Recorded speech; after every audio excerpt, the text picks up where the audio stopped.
No niin, heipä hei.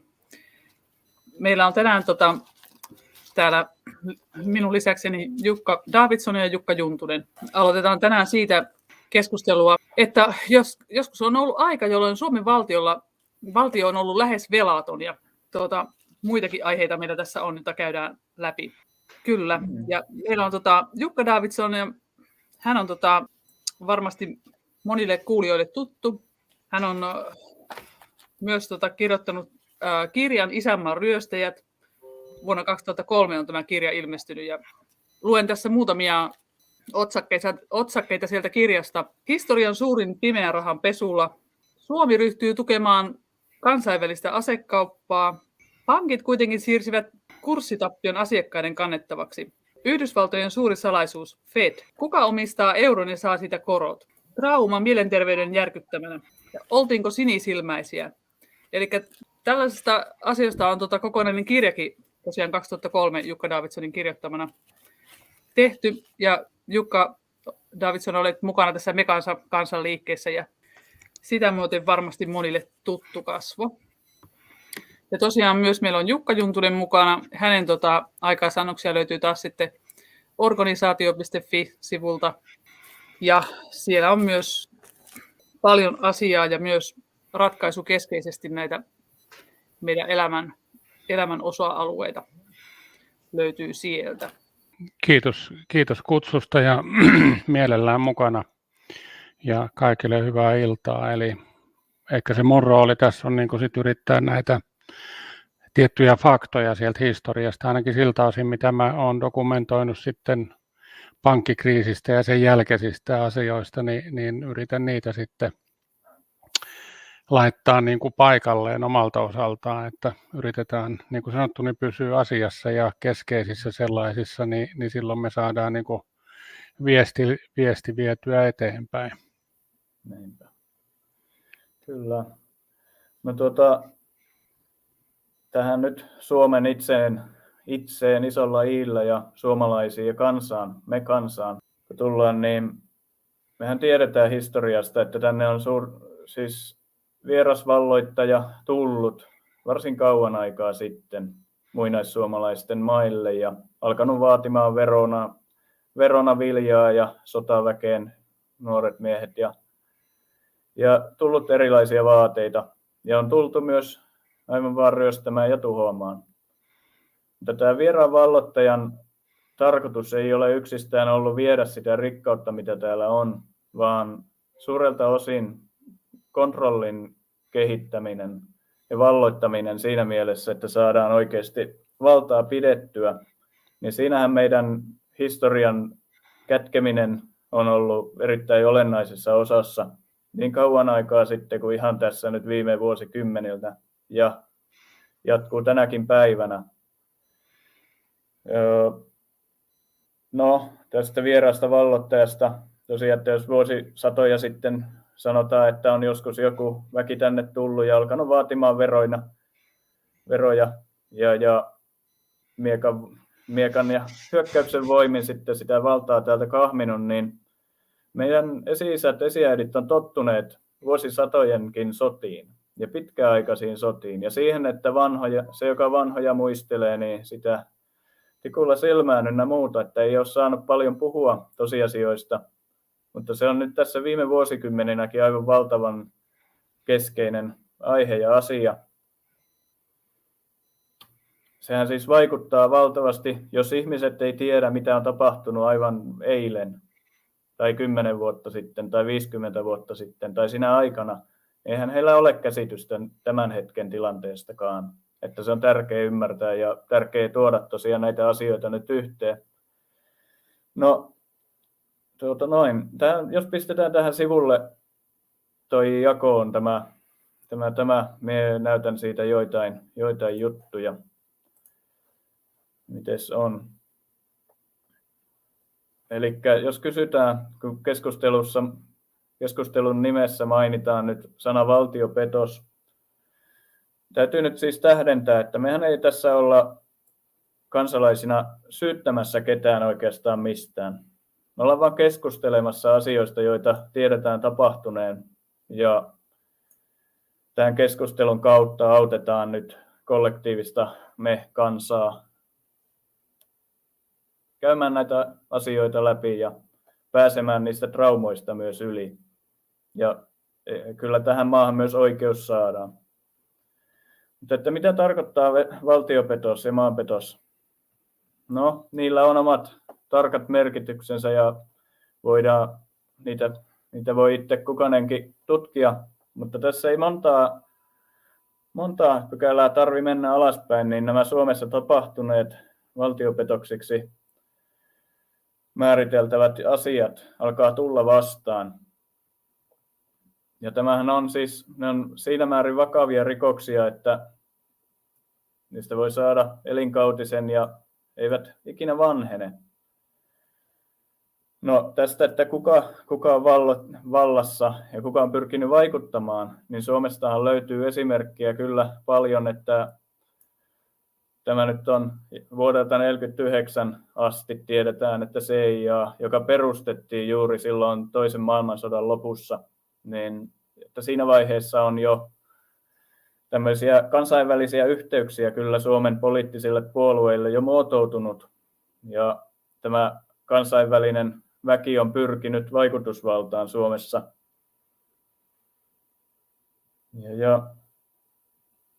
No, nykypäivänä meillähän on täällä Suomessa Euroopan hybridiuhkien torjunnan osaamiskeskus, joka on ymmärtääkseni aika suorassa kytköksessä CIA:n kanssa. Jos olen väärässä tässä asiassa, niin pahoittelen, mutta joka tapauksessa no, ei tarvitse nimetä erikseen CIA:ksi, kun tiedetään, että muun muassa siis tällainen asia 1900-luvun alulla Amerikan presidentti kirjoittanut kirjan nimeltä The New Freedom. Ja hän tässä kirjoittaa, että siitä lähtien, kun hän on mennyt politiikkaan mukaan, niin hänelle on vaikutusvaltaiset, ja miten se menikään suomeksi, no minä nyt suurin piirtein käännän, että erinäiset tahot on hänelle yksityisesti paljastaneet tai sanoneet, kertoneet tämmöisestä, että suurimmatkin toimijat USAssa, että he pelkää jotain. Teollisuuden ja valmistamisen ja varmasti siis armeijatahot sun muut, että he pelkää jotain. Ja että ne tietää, että siellä on taustalla jossakin semmoinen väki ja voima, joka on niin organisoitunut ja niin tavallaan näkymätön ja myöskin tarkkaavainen ja yhteenliittynyt ja kokonaisvaltainen, että kenenkään ei saa puhua siitä väestä niin kuin pahaa, että pitää vahtia mitä sanoo, varoa mitä sanoo. Ja tämä samainen Woodrow Wilson, hän kirjoitti myös tämmöisen, että tämä suuri teollisuusvaltio on kontrolloitu tämmöisen velkasysteemin kautta. Hän oli perustajajäsenenä The Federal Reserve Bankissa ja kirjoitti silloin, että hän on niin kuin mitä murheellisin mies, että hän on saattanut maansa tämmöiseen tilanteeseen, jossa harvat, ihan muutamat pankkiiritahot pystyy kontrolloimaan kaikkea ja upottamaan sen maan velkaan. No, tämä pankkiiritahot, mitä maailman pankkien taustalla on valtaa kahmineet ja jokaisen kansallisen pankin ne on pyrkineet saamaan haltuunsa ja kaiken rahan luonnin itsellensä, niin siitä on tehty tämmöinen hyvä dokumentti, että kaikki sodat ovat pankkiirien sotia. Kannattaa kuunnella, kannattaa katsoa, mitä tämä pitää sisällään. Tämä on myös suomenkielisillä teksteillä. Ja tästä löytyy tekstinä, voipi lukea, mistä on kyse. Mutta että kuka luo sen rahan, niin siinä piilee erittäin avainasia, todella tärkeä asia. Suomen Pankki on itse tuottanut oman rahansa oman aikansa ajan, ja ilmeisesti se ei ollut niin täysin tämän kansainvälisen pankkikartellin alaisuudessa, kuin sitten myöhemmin.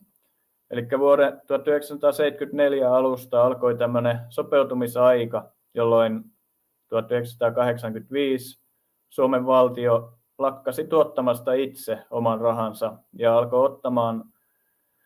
ottamaan valtion vuoden budjetteihin aina lisärahaa, jos sellaista tarvi, niin täältä pankkikartellilta, kansainvälisiltä pankkimarkkinoilta, jota hallitsee nämä kaikista sodista ja kaikesta vääryydestä suurin piirtein vastuussa olevat tahot.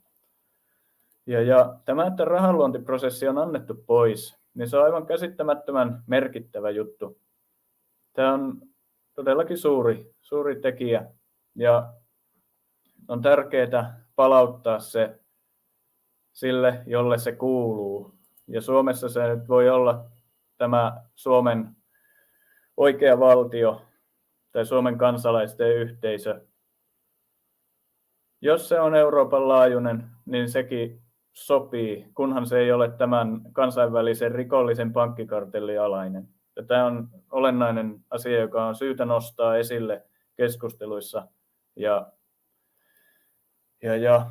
on nähtävä, että mitä tämä tuottaa, tämä pankkikartellin alaisuudessa olo, koska heidän politiikkansa on se, että rahaa luodaan ja kaikki rahaa, mitä on liikkeellä, se on lainaa, se on velkaa jollekin. Se on velkaa heille ja velkaa välikäsille. Ja kaikelle sille rahalle pitää maksaa korko. Ja se korko sitä ei ole olemassa. Rahaa on liikkeellä vähemmän kuin korkoineen täytyy maksaa takaisin. Eli tässä on taustana tämmöinen, että saadaan vuosikymmeniksi, vuosisadoiksikin sukupolvin jälkeen tämmöiseen velkaorjuuden tilaan. Mutta tämä on aivan täys huijaus, ja se on yksi isoin huijaus, mitä täältä niin kuin suunnilleen löytyy. Kyllä paljon on asiaa. Tästä löytyy hyviä, tämmöinen dokumentti, muistan kun tämä tuli, niin oli suhteellisen avartava. Muistaakseni se oli juuri tässä kakkososassa, jossa oli tästä rahasysteemistä. Ja sitten tehtiin tällainen hyvä dokumentti kuin Ajan henki Suomessa. Ja 2011 muistan että yli 30 000 katsojaa sen muistaakseni katsoi samana päivänä, kun se ilmestyi. Tämä aivan siinä hetimmiten. Että kannattaa katsoa, jos ei tämä ole vielä tuttu. Meillä on tuolla muuten tosi hieno kuun sirppi taivaalla. Näin sen, kun tulin tänne.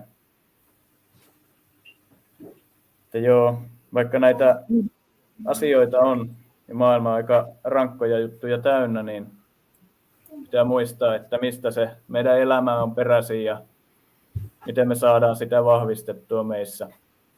Ja sehän on kyllä olennaiseen. Nämä kannattaa katsoa läpi, jos ei ole nämä asiat muuten tuttuja, ja näitähän voi jakaa. Tässä on hyviä dokumentteja, jotka valottaa, miten maailmalla on eri valtioita köyhdytetty ja on johdatettu tällaisen velkojen kautta siihen, että ulkopuoliset tahot pystyvät ohjaamaan, mitä siellä maassa tapahtuu. Ja meidän maassa on meneillään aivan sama asia. Aivan. Sä oot koonnut tänne sun sivuille näitä, että täältä voi niitä Kyllä, joo. Poimia. Ei tarvitse kaikkea itse ehtiä. Mä luen tähän väliin runoon. Joo, siellä on hakujuttu, millä pystyy löytämään, että jos tämän näillä sanoilla etsii, niin löytyy. Kyllä. Ne täältä valikostakin löytyy, mutta joo. Tässä mennään nytten kuitenkin. No joo, siis piti puhumani pikkusen siitä, että EU-liittovaltiosuunnitelmat, niin ne on suhteellisen kauan aikaa olleet olemassa. Ymmärtääkseni ihan toisen maailmansodan ajoista tai lopusta asti. Ja joo, tämmöinen kansainvälinen pankkikartellitaho sitä näemmä on pyrkinyt valtarakenteitaan pönkittää ja rakentamaan. Tässä on siis Suomessakin päässyt tapahtumaan se, että ollaan alistuttu täysin niin kuin ihmisten huomaamatta. Ollaan alistuttu sellaiselle vallalle, joka on aivan sama kuin hyökkäyssota tätä maata kohtaan. Että meidän esi-isät, esiäidit on niin monia sotia kokeneet, että sitten kun täällä on vapautunut niin sanotusti asiat jollain tapaa, niin ei olla edes huomattu sitä, miten salakavalasti ja siinä vaivihkaa on tämmöisen rahajärjestelmän kautta kuitenkin se orjajärjestelmä rakennettu vielä tiukemmaksi. Ja Suomessa tosiaan kohta pääsee varmasti Jukka Davidson enemmän ääneen tästä lama-ajasta ja näistä. Löysin vaan tällaisen, tästäkin jo puhutaan kohta.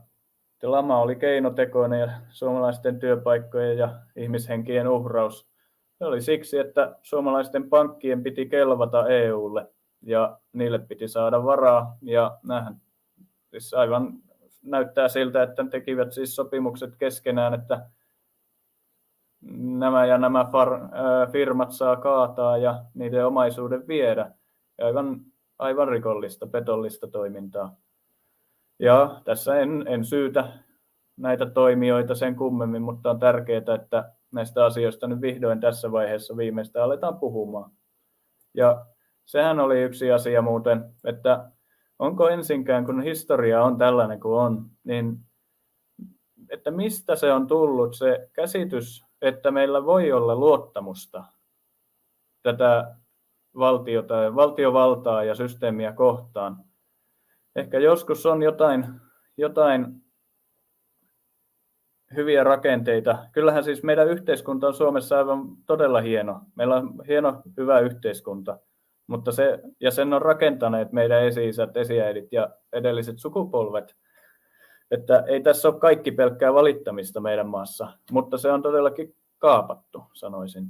Ja tämmöinen kirja tosiaan on suomeksi kirjoitettu, mutta se on kovin kiven alla, ei löydy, koska siinä paljastuu asioita, joita systeemi ei ole halunnut julki. Siitä on kyllä kirjoitettu englanninkielinen teos ja kirjan kirjoittajasta on tullut suurlähettiläs ja ei ole tainnut kauheasti pitää ääntä niistä jutuista sen koommin, mutta että niin. Suomenkielisessä oli herkkää asiaa etenkin se, että tämä kirjoittaja kertoo, miten suomalaisille valehdeltiin jotenkin tiettyjen maataloustukien pysyvyydestä, vaikka ne oli väliaikaisia. Juurikin nämä valheet. Valheethan se on, mikä on sellainen, joka ei kuulu vastuulliselle vallanpitäjälle, vaan niiden pitää toimia totuuden valossa ja kertoa, miten asiat on. Joo. Me laitan nyt tämän jakamisen, tai no joo, kyllä tässähän sitä ollaan asioiden ääressä. Täällä on tämmöinen hyvä kooste Suomen lähihistoriaa, kansalaisaktivismin tarpeen todisteita.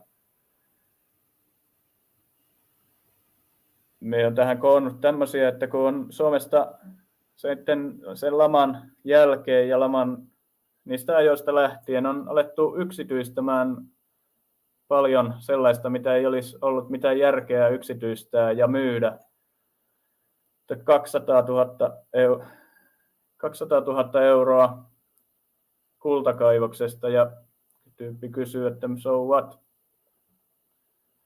Että näitä on vaikea vähän ehkä ymmärtää, mutta kuitenkin. Tässä alkaa kuitenkin tästä 90-luvun laman asioista. Se voit ehkä laittaa, me luulen, että tässä nyt meidän puheet ja Jukka Davidsonin kertomiset tästä aiheesta on olennaisia. Pitäisikö tämä selostus vaihtaa? Minä voin tätä tässä rullata alaspäin, mutta haluatko se alkaa sanomaan jotain näistä tähän liittyen, Davidson? Joo, no jos lähdetään nyt siitä itse niin kuin lamarakenteesta, niin senhän on, joo, mäkin olen sen tähän dokumentoinut, mä voin tuossa näyttää, siis tämä löytyy, tämä on tämmöinen 300 sivua, ja jos se laitettaisiin oikein kirjan muotoon, niin se voisi olla lähes 1000 sivun obus dokumentaatio eri asioista siihen aikaan, mutta Tuossakin ne on aika pitkälti viitattu, että monet valtion tahon henkilöt on todennut, että se oli siis itse järjestetty ja tämä lama kyetään järjestämään niin yksinkertaisesti, että se pystytään ihan taloudellisin keinoin. Ja tässä kysymyksessä me ehkä kannattaisi, kun sä puhuit Kaima tuosta rahasta, niin muistaa yksi asia rahassa. Ja se ei ole sen ihmeellisempi hyödyke kuin esimerkiksi vesi. Että otetaan esimerkki siitä, että jos meille yhtäkkiä tehtäisiin vedestä, siis juomakelpoisesta vedestä, niin niukkuushyödyke, niin mitä tapahtuu sen hinnalle? Se nousee, se kallistuu. No raha on ihan sama, että jos siitä tehdään niukkuushyödyke, niin se kallistuu, eli toisin sanoen sen korko nousee.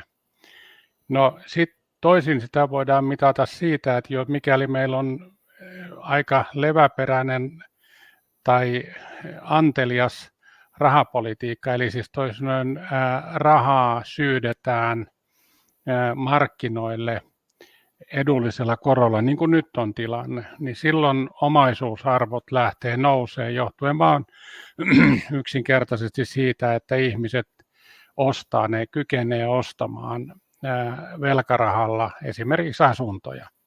Ja tästä nyt voidaan sitten ottaa vaikka esimerkiksi joku Helsingin 2-3 Töölöstä, niin 90-luvun laman jälkeen niitä sai 1 000 euroa, 2000 euroa neliö. Tällä hetkellä luukko Töölössä niin 6-8 000 ja ylöspäin per neliö niin euroina niin on sama hinta. Eli siis toisin sanoen, ja nyt sitten kysymys on, että jos me nyt nostettaisiin korot ylös ja jarrutettaisiin rahamäärää merkittävästi, niin se tarkoittaisi silloin deflaatiota, eli siis toisin sanoen omaisuusarvot alkaa pudota ja markkinoille tulee yhä enemmän asuntoja myyntiin ja ihmisiä menee konkurssiin ja perheitä konkurssiin, jolloin silloin se ruokkii itseään ja silloin tämä järjestelmä niin kuin halventaa taas sitten omaisuusarvoja. Ja tämä sama leikki leikittiin 90-luvulla. Silloin nämä tietyt tahot halusi pankit EU-kelpoisiksi, eli nostettiin näitä tiettyjä vakavaraisuussääntöjä ja muita niin pankeille, joka aiheutti sitten sen, että pankkien kyky lainata ulospäin niin vaikeutui ja sitten ne joutui käytännössä kiristämään velaksiantoa, joka silloin romautti niin kuin kaikki markkinat ja ajo sitten yrittäjät ja yritykset ja asuntovelalliset niin kuin totaaliseen ahdinkoon. Eli siis tämä järjestettiin ihan tietoisesti ja tahallaan silloin 80-luvun loppupuolella Harri Holkerin hallituksen toimesta ja Liikasen Eki taisi olla silloin valtiovarainministerinä ja demarit. Ja nyt sitten tietysti kysymys on, että miksi näin toimittiin ja siihen on moniakin syitä arvailtu. Yksi on tietysti se, että haluttiin päästä ja liittyä Euroopan yhteisöön ja sitä kautta EU-hun ja euroon, mutta mä olen yhä enemmän ja enemmän tullut siihen käsitykseen, että se ydinsyy oli tämä globalisaatio ja sen mukana tuleva tämä niin sanottu uusi maailmanjärjestys, eli siis Suomi piti saada mukaan siihen junaan. Sen takia oli pakko niin kuin, mennä mukaan. Ja silloin keinoja kaihtamatta niin toteutettiin tämmöinen prosessi. Ja tämähän oli sitten varsin katastrofaalinen, eli siitä seuraukset sekä ihmisten terveydelle ja perheiden hajoamiselle ja konkursseille. Siis mä oon itse laskenut, että vähän yli 40 000 yritystä niin meni konkurssiin ja yksityistä omaisuutta, niin anastettiin sitten aika suuri määrä, eli käytännössä niin se, mä olen sen 3 eri kautta tarkistanut, siis virallisista asiakirjoista, niin tämä summa on ollut noin 250-260 miljardia mummonmarkkaa, joka on noin 43 miljardia euroa. Eli tämä oli siis ihan puhdas yksityisen omaisuuden ryöstäminen, ja nythän Mauno Koivistokin on todennut omissa kirjoituksissaan ja lausunnoissaan se, että tiettyjen henkilöiden omaisuus oli paremmin suojattu kuin toisten, eli siis yksityistä omaisuutta ryöstettiin, ja niin kuin Kati tässä totesi, niin tämä yrittäjä, niin tämä tarina on valitettavan tuttu mulle, koska mä oon niitä satoja ja satoja käynyt läpi, ja näin se vaan tehtiin, eli pankinjohtajalle annettiin oikeus kaataa yritys, eli siis nyt voidaan niin kuin pikkasen mennä sitten siihen ihan detaljitasoon, eli meillä oli siis pankinjohtajat koottiin Koiviston luokse presidentin linnaa, ja siellä mietittiin tätä ylimenokauden ratkaisuja, ja siinä päädyttiin tämmöiseen matemaattiseen malliin, että pankkien vastuista piti tietty prosenttimäärä, joka oli noin 40%, niin saada siirrettyä niin pankkien taseiden ulkopuolelle. Ja tämä kyseinen vastuumäärä on juuri tämä noin 43 miljardia euroa. Ja kun tähän vielä sitten lisätään takaajilta varastetut rahat ja valtiolta saadut, niin mä oon itse arvioinut, että se on noin 2-3-kertainen, eli plus miinus 100 miljardia euroa on tuo kokonaisryöstöhinta, mikä silloin anastettiin. Ja tämä on niinku yksityiseltä, tämä on niinku koko tämmöisen toimivan kansantalouden osalta, niin tämä on täysin käsittämätön kuvio. Ja siihen niinku liittyy sitten näitä juridisia merkittäviä asioita, ja ehkä me otetaan vielä tässä esiin tämä niin sanottu, kun on puhuttu tästä Koiviston konklaavista, niin Koiviston konklaavihan on tämmöinen tilaisuus 6.5.1992, jossa Manmu kutsui kaikki korkeimpien oikeuksien, hovioikeuksien ja muiden oikeuksien sekä oikeustieteen professoreita linnaan 40 plus yksilöä, jossa se huusi ja kiljui ja kirosi ja vaati, että tuomioistuinjärjestelmän täytyy tukea tätä saneerausprosessia. Ja näinhän siinä sitten tapahtui. Ja siinä meille on antanut lausuntoja paikalla olleet professorit, että mitä siellä on käytännössä silloin tapahtunut. Kyllä, ja tässä oli myös se, että tämän konklaavin tapaamisen jälkeen niin tuomioiden linja velallisille koveni ja pankille se muuttui edullisemmaksi, että tämä oli vähän tällainen. No siis se oli just nimenomaan näin, ja nythän siis tämä realisoituu tämmöiseen niin sanottuun salaiseen sopimukseen, eli siitä on tietyt otokset olemassa tuossa Isänmaaryöstäjät-kirjassa, ja siis niin kuin sanottu, niin tämän Isänmaaryöstäjä dokumentaatioon niin menemällä mekansa.fi, niin, ja sieltä, niin mikähän siellä nyt niistä välilehdistä,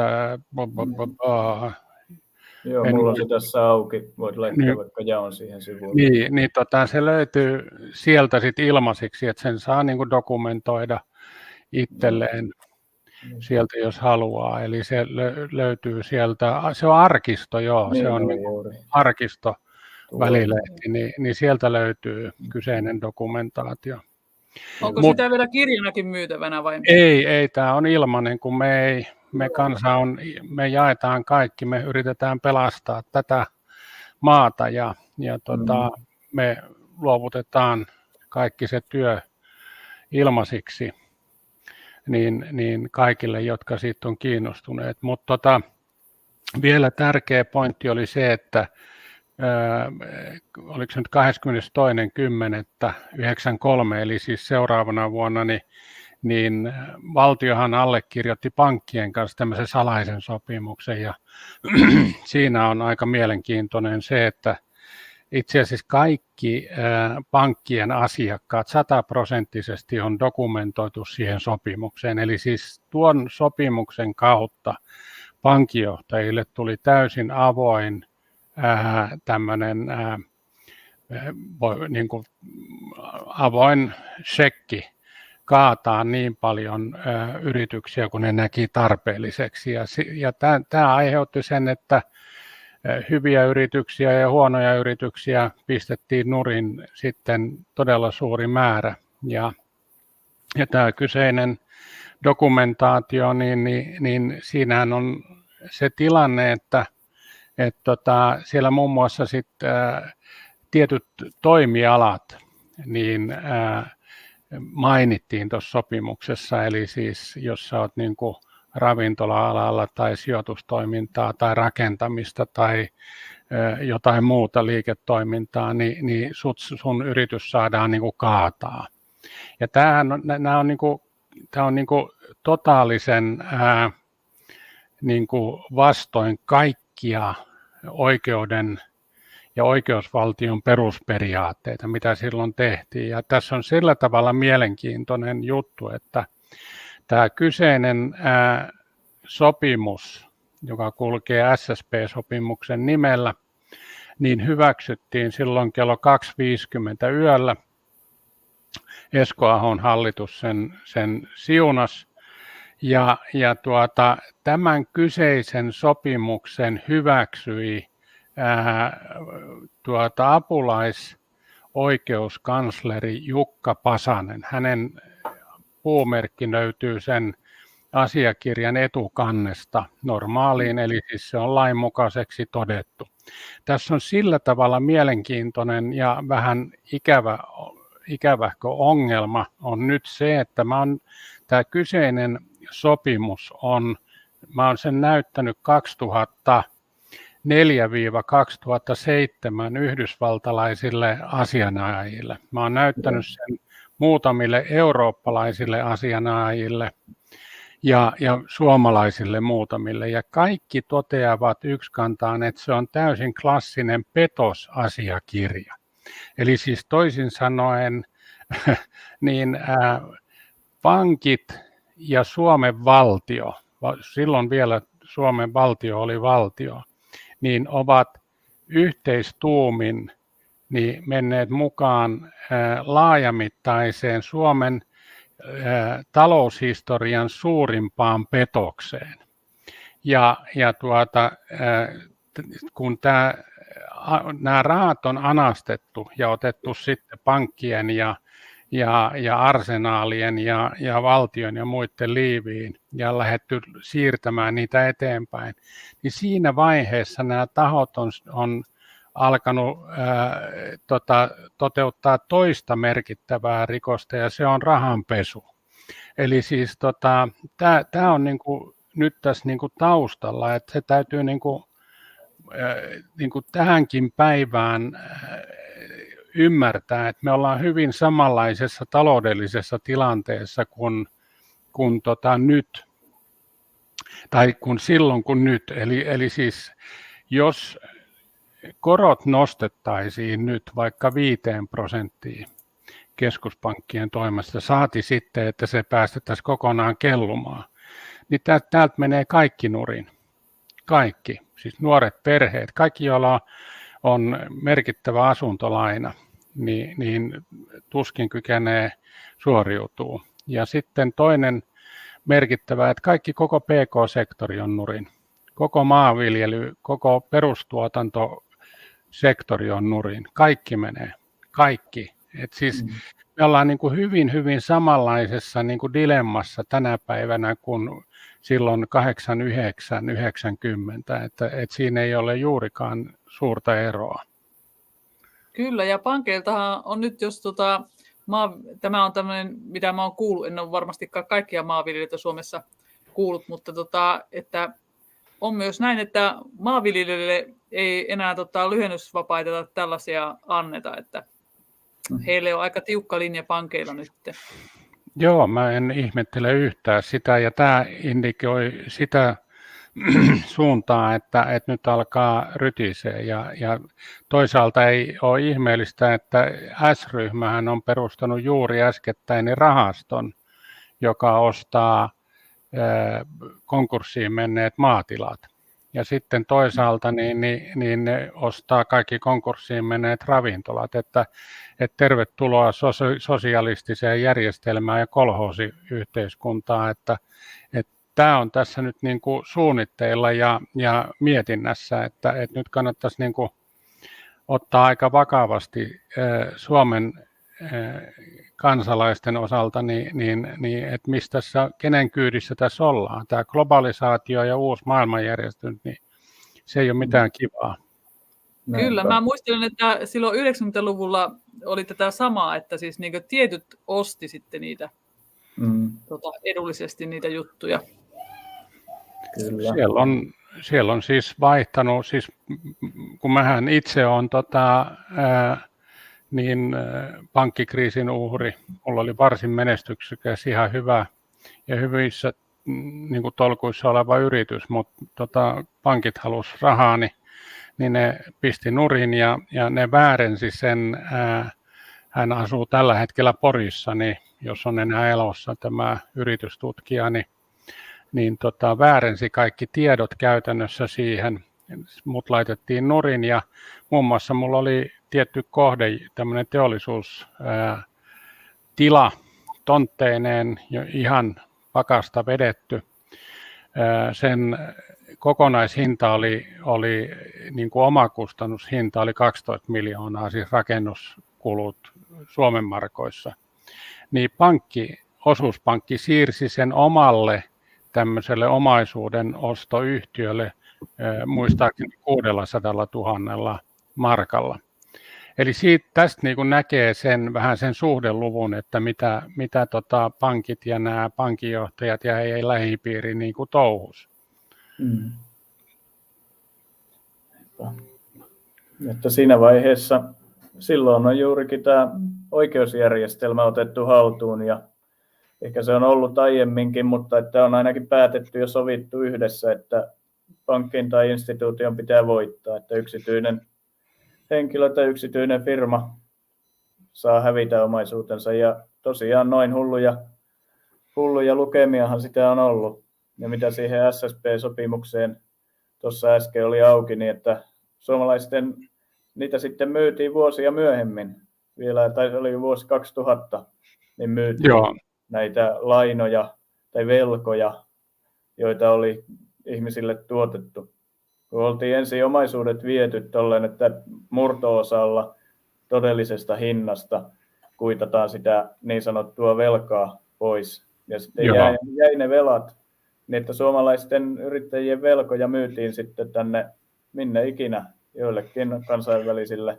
Nehän tuossa lukikin, että kuka ne osti, mutta että voi vaan miettiä juuri, että ketkä oikeastaan on semmoisia omistavia tahoja. Joo. Mä voin valtavasti. Joo, siis ostajana toimi tämmöinen Norjaan rekisteröity osakeyhtiö. Ja tämän kyseisen, mä en nimiä sen kummemmin nyt sano, mutta tämän kyseisen osakeyhtiön taustalla on suomalaiset poliittiset ja talouselämän henkilöt niin edunsaajina. Eli siis se 12 miljardia, joka lähti maasta ja jota sitten käytännössä niin valtiokin maksoi, niin se on kierrätetty tietyille poliitikoille ja tietyille liike-elämän tahoille. Eli ihan kupattu tosta vaan. Eli nyt meillä on niin kuin varakasta porukkaa muun muassa tätä kautta niin Suomessa. Ja edunsaajat on hyvin näkyvillä paikoilla tälläkin hetkellä niin suomalaisessa yhteiskunnassa. Joo. Kyllä, tämä aiheutti paljon inhimillistä kärsimystä ja olisikin tällainen kysymys, että oliko mahdollisuutta inhimilliseen elämään ja tulevaisuuteen? Että miten tämä peilautuu 90-luvun laman aikaiset itsemurhatilastot ja nykytilanne, että jos joku tällä hetkellä kokee niin kurjuutta, niin nyt kannattaa puhua ja tuoda omaa tarinaa julki. Tämä ei ole nytkään ei tapahdu niin, että jollekin tämä tapahtuu, vaan tämä tapahtuu yhtä aikaa monille, samalla tavalla kuin 90-luvun aikaan. Siis mulla on ne siitä 90-luvun aikakaudesta tehtiin terveystutkimuksia. Mä oon niiden tekijöiden kanssa keskustellut aikanaan ja siitäkin on tuossa dokumentaatiossa niin oma kapitteli kokonaan. Mutta siis muun muassa itsemurhia niin tehtiin sitten me nähdään siinä selvä tämmöinen niin kuin kasvu siinä itsemurhien määrässä. Ja nyt se kysymys on sitten, että kuinka paljon niitä oikeasti tämän syyn takia tehtiin, niin se on vaikea sanoa, mutta me tiedetään, että kun sen kasvukäyrä leikkaa joltain kohdin, niin siitä helposti tulee semmoinen ymmärrys, että niitä varmasti on tehty satoja, jopa tuhansia niin tietyllä aikavälillä.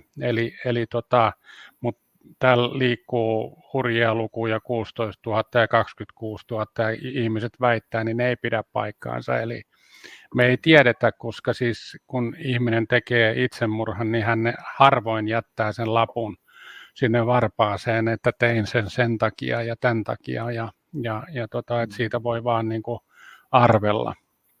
Mutta sen sijaan itsemurhayritykset, jotka on sitten tässä, niin ne voidaan dokumentoida, koska nehän menee aika usein sairaalaan. Jos ei se onnistu, niin ne pystytään sitten jälkikäteen. Niin se määrä on siis kymmeniä tuhansia.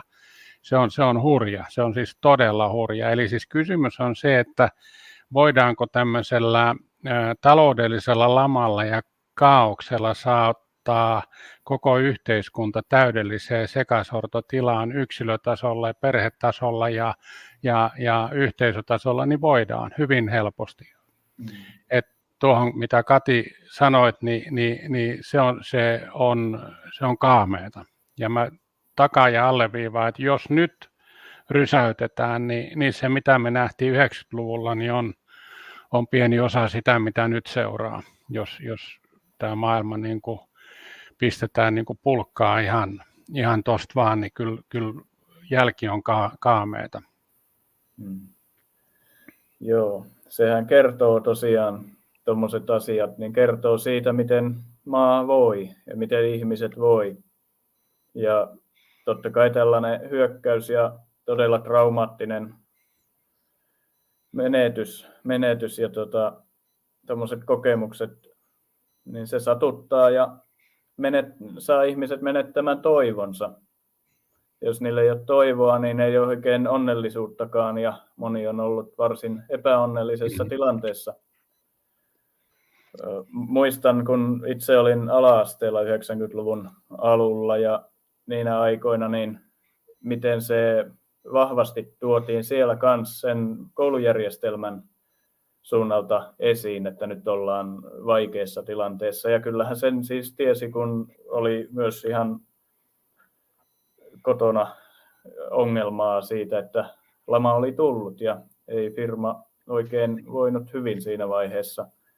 Ja monella laillahan se tuntui, niin voi vaan miettiä sitten nykypäivänä, kun tässä on kyse kuitenkin ihmisten laajamittaisesta mielenhallinnasta, jota tämmöinen vierasvalloittaja-taho tekee ja toteuttaa. Niin tämä nyt 2 vuotta jatkunut koronalla pelottelu ja sen ilmapiirin tuominen melkeinpä niin, että ne lapset kouluissa on vaarallisia itse, vaikka olisivat täysin terveitä ja niin eteenpäin, niin tämmöisen mentaliteetin tai mielentilan luominen, jossa pelko vallitsee, niin sehän on ollut kyllä systeemillä pitkät ajat se sen keino saada ihmiset alistettavampaan tilaan. Mutta tässä kohtaa historiaa on minusta tärkeää nyt nostaa esille se, että nämä itse ongelmat on oikeastaan hyvin yksinkertaisia. Ja nuo asiat, mitä on tapahtunut, ne on yksinkertaisesti rikoksia ihmisiä vastaan. Ja siten, siis tässä jos aletaan kääntämään tätä keskustelua nyt niin kuin sanoisin, että valon puolelle tai sillä lailla, että mitä tästä eteenpäin, niin kyllähän tässä kovin haavoittuvassa tilanteessa ollaan.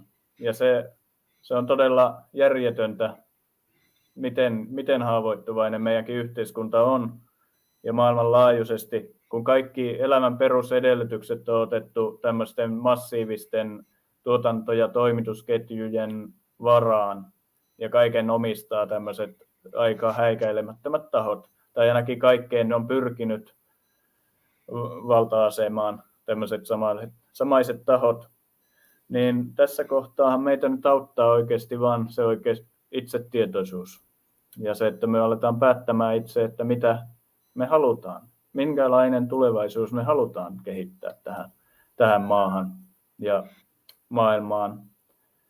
Ja koska itse ongelma on globaali, nämä tahot on globaalistisesti toimivia, ei EU-organisaatiossa pesiviä yksistään, vaan todellakin globaalisti toimivia, niin tämä ongelma on suunnilleen sama jokaisessa maassa, lähes joka maassa.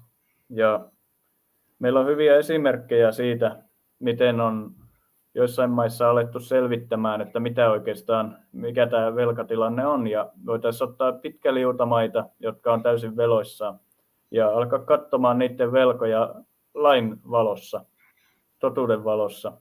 Suomi yhtenä siellä erittäin selvänä kappaleena, tämmöisestä esimerkkikappaleena maasta, jossa jos nämä laittomat velat nollataan ja palautetaan se tila, mitä se on ollut ennen kuin tätä perustuslakia on rikottu räikeästi ja ihmisoikeuksia on rikottu räikeästi näiden petosten kautta, niin mitäpä jos nyt tänä vuonna 2022 ihmiset valveutuu sen verran, että huomataan, että itse asiassa näinhän me voidaan tehdä. Se on täysin laillista ja oikein.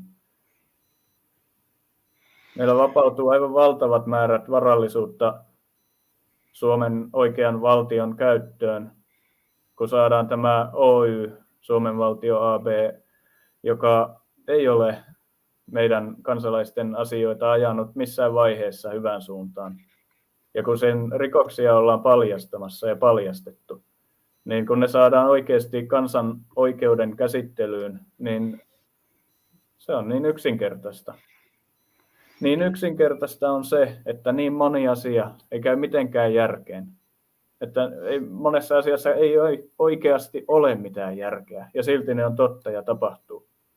Niin yksinkertaista on myös se ratkaisu ja parannusmahdollisuus tässä, mikä meillä on ja piilee ja alkaa loistamaan enemmän ja enemmän näkyvänä hyvin pian. Joo, siis mä ehkä voisin sen verran vielä tuohon pikkasen palata ennen kuin mennään näihin ratkaisumalleihin, niin otan mielellään kaksi, kun tuossa on varmaan moni kiinnostunut näistä tapahtumista, niin mä sen verran sanon, että yrittäjiä on syyllistetty silloin tästä niin sanotusta valuuttaluotto-devalvaatioasiasta niin 92 ja tilannehan on se, että se on pankkien ja valtion puolelta toinen merkittävä petos, eli siis siellä tehtiin noin 60 miljardin, vähän reilu 60 miljardin mumonmarkan suuruinen petos, eli siis ei ollut mitään devalvaatiotappiota. Ja jos semmoinen tuli pankeille, niin sitä ei voinut laillisesti siirtää yrittäjille, eli se oli kyllä sitten pankkien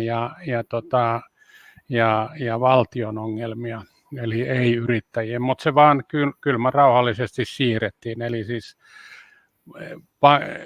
PK-yrittäjille siirtyi siis lisää maksettavaa noin 60 miljardia niin velkataakkaa, ja tämä oli täydellinen, se oli ihan, me on se dokumentoitu, niin petosvyyhti. Ja joo, sano vaan. Joo, oliko tästä silloin, muistatko, oliko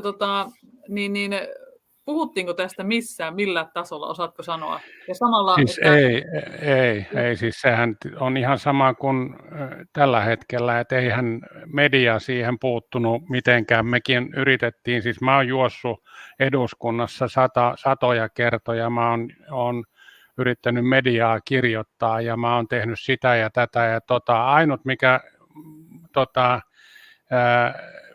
voi sanoa, että silloin Ylen aamu-tv:ssä oli tämmöinen aivan loistava, ihana ihminen, kuin jos muistan oikein nimeni Kirsti Pakkanen, terveisiä hänelle.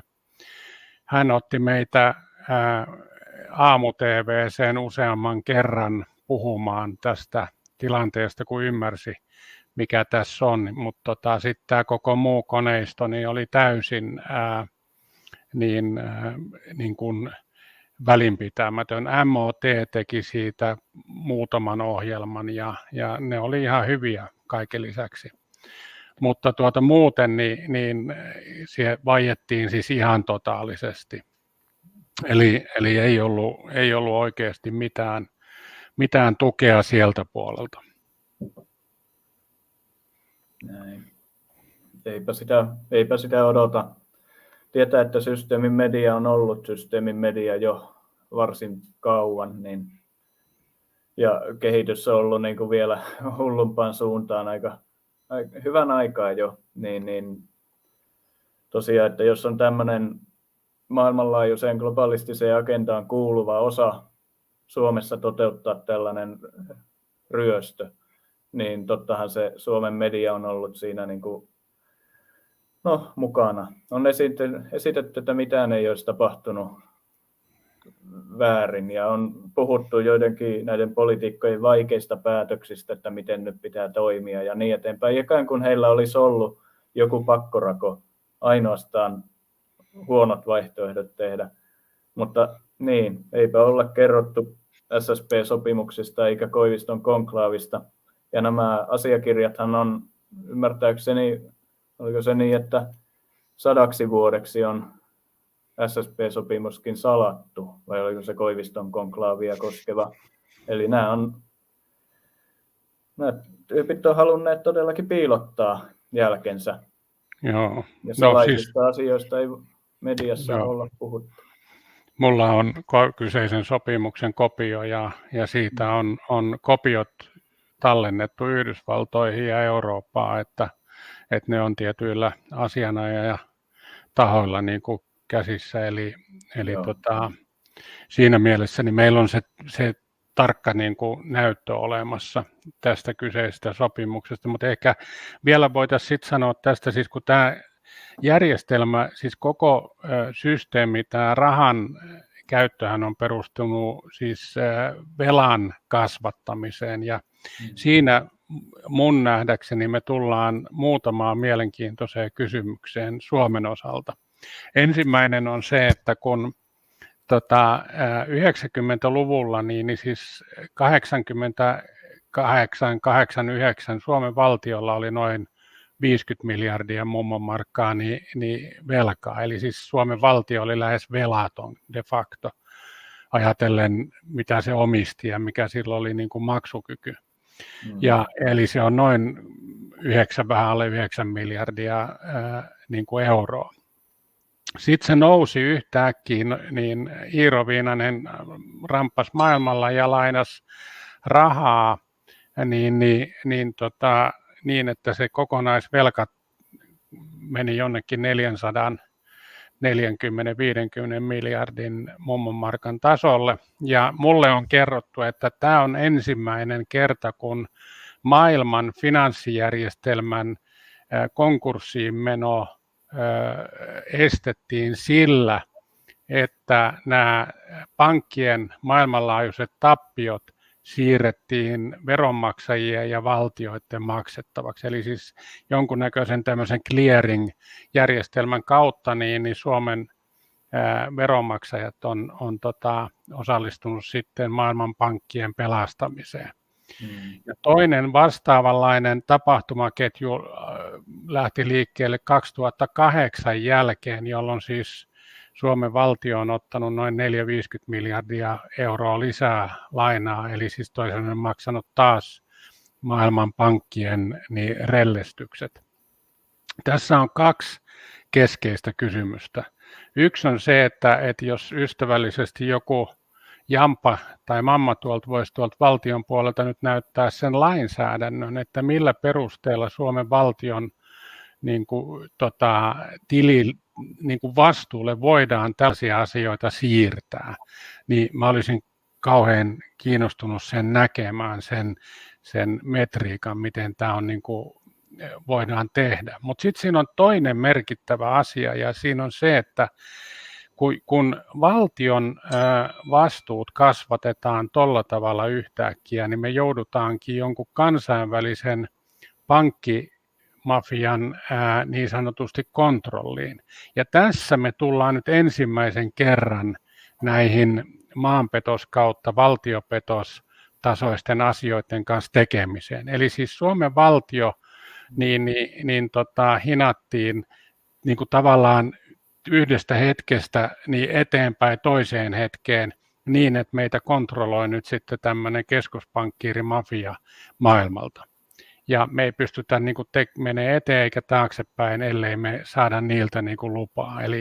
Eli tämä on mielenkiintoinen sitten taas tässä selviämistarinan keskiössä. Ja se on hyvin mielenkiintoinen ja käyttökelpoinen sitten, eli jos on paljon huonoja uutisia, niin on paljon hyviäkin, että sitä me voidaan sitten hyödyntää. Kyllä. Saanko mä lukea yhden runon tähän väliin? No se siitä vaan. Hyvin sopii. Tämä on tuttu varmaan Davidsonin Jukalle ainakin, koska oli myös kirjassansa. Eli Richard Amorin raha puhuu, sen uskon pyhästi. Olen itse kuullut. Se sanoi hyvästi. Tämä on lohduksi niille, jotka on menettänyt rahaa. Ja sitten ratkaisuihin.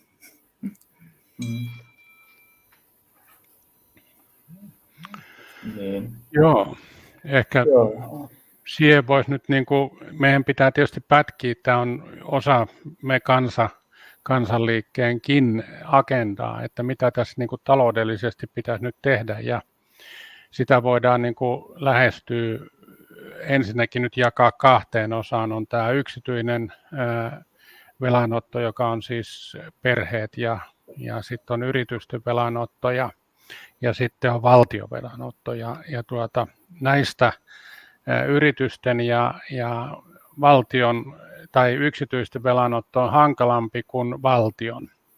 Mutta mennään se valtio nyt ensiksi, eli siis toisin sanoen kysymys on nyt siitä, että mikäli nämä velat on osaltaan tai pääosaltaan niin otettu valtion kontolle niin sanotusti maksamaan jonkun pankkien, niin siinä on tapahtunut silloin laittomuus tai jopa rikos. Ja nyt sitten me tullaan sitten sellaisiin asioihin, jotka on ihan perus tämmöisiä juridisia juttuja, jossa muun muassa esimerkiksi tämmöinen Wienin sopimus, joka säätelee kansainvälisiä sopimuksia valtioiden välillä, tai sitten yksityispuolenkin velkoja, toteaa, että mikäli siis tämmöistä transaktiota rasittaa jokin petos tai laittomuus, niin se ei sido.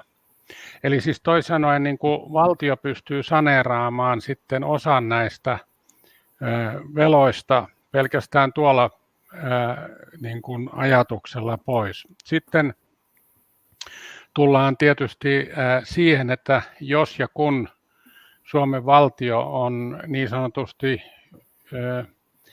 tehty osakeyhtiömuotoiseksi, joka on ymmärtääkseni kaikki muun muassa EU-valtiot tällä hetkellä, niin silloin kysymys, ja mitä Yhdysvallatkin oli, niin silloinhan kysymys on se, että osakeyhtiö Suomi AB pistetään konkurssiin ja siitä tulee konkurssipesää ja ne, jotka sille on lainannut rahaa, niin niistä tulee sitten konkurssipesän jäseniä ja osakkaita. Eli tässä mielessä niin selvitään aika pitkälti noista veloista. Ja mun epäily on, että tämän tyylistä tulee maailmanlaajuisesti tullaan näkemään aika paljon. Ja sitten mitä tulee valtiolla olleen omaisuuden myymiseen niin ulkopuoliselle, niin siinä me tullaan sitten tietysti siihen samaan kysymykseen, että onko myynti tapahtunut niin sanotusti laillisesti vai eikö. Ja jos näin ei ole tapahtunut, niin silloin se voidaan mitätöidä se sopimus. Ja myöskin sitten kysymys on se, että jos ostajana ne on todellisuudessa tienneet, että tässä on tämmöinen laiton, rikollinen tai jonkun muun niin kuin elementin varjostava kauppa kyseessä, niin saatetaan sitten hakea myöskin tai ei saateta, vaan haetaan siihen vahingonkorvaukseen. Eli siis valtion osalta tämä on mun mielestä aika helppo kuvio. Yksityiset se on sitten vähän kinkkisempi, johtuen vaan siitä, että sori vaan mä joudun täältä pistää ton niin.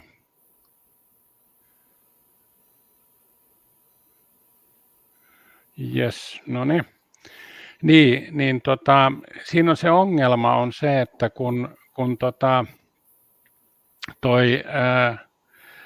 joku on esimerkiksi ostanut asunnon tai 2 tai 10 itselleen ja on velkaantunut ja nyt tämä perhe on menossa nurin ja sitten meillä on perheitä, joilla ei ole velkaa, he ovat asuneet vuokralla tai muuta, niin miten me tämmöistä sitten kohdellaan, koska siis jos me tehdään niin kuin semmoinen, että annetaan vaan velat anteeksi, että okei, pieleen meni, niin silloin se tarkoittaa sitä, että osalla henkilöistä on tuolla Helsingin merenrannan ja Espoon merenrannalla hulppeat talot ja ne on velattomia ja ne omistaa ne talot ja se, joka on noudattanut vähänkään tämmöistä niin kuin järjellistä talouspolitiikkaa perheessään, niin se ei omista semmoista omaisuutta.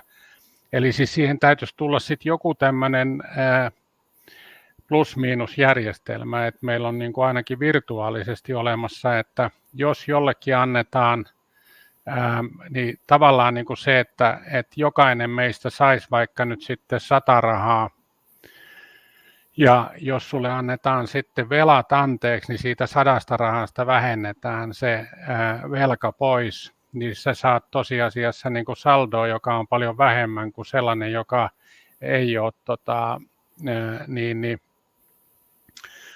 velallinen ollut. Tai jotain, siis siihen on niin kuin pakko miettiä jotain järjestelyjä, jotta yksilöt olisivat tasavertaisessa asemassa suhteessa toisiinsa. Et valtiohan ei voi missään nimessä mennä taas tukemaan sit semmoista toimintaa, että joku, joka saa vihiä tämmöisestä, niin ostaa 10-20 merenrantakämppää ja sitten ne annetaan anteeksi, niin sitten sä omistat 10-20 merenrantakämppää ja oot varakas sen jälkeen. Näinhän tämä ei voi mennä. Näinpä. Mutta sillä päästään jo hyvin pitkälle, että huomataan se, miten valtionvelan kanssa voidaan tehdä. Ehkä se on melkeinpä ihan yksi ensimmäisiä, ja sitten kyllähän siinä joutuu heti alkaa miettiä, että mitä rahaa se oikeastaan on, mitä me edes käytetään täällä. Että se menee todella uusiksi siinä vaiheessa, kun tämmöisen pankkikartellin rahasta pyritään irti ja aletaan käyttämään omaa. Tai en tiedä, siis voi olla, että jotkut erikoiset keskitien ratkaisut löytyy, että pysyttäisikin tämmöisessä rahassa, mutta pakkohan se on saada siis nämä rikolliset pois sieltä johtoasemista ja luomasta sitä rahaa. Eli toi on todella keskeinen se rahan luontiprosessi. Ja sitä on peloteltu ihmisiä joitain aikoja nyt ainakin, että jos valtio alkaa itse luomaan rahaa, niin että siitä on suora seuraus, joku hyperinflaatio, mutta ei se ole ennenkään niin tapahtunut. Ja ainoa järjetön arvon katoaminen tapahtuu vain tämän ihmisiä ryöstävän pankkikartellin toimesta ja niiden toimien takia. Todella hyvä kuulla noin niin kuin täsmällisesti, että mitä ne on ne toimet ja millä tavalla voidaan tehdä.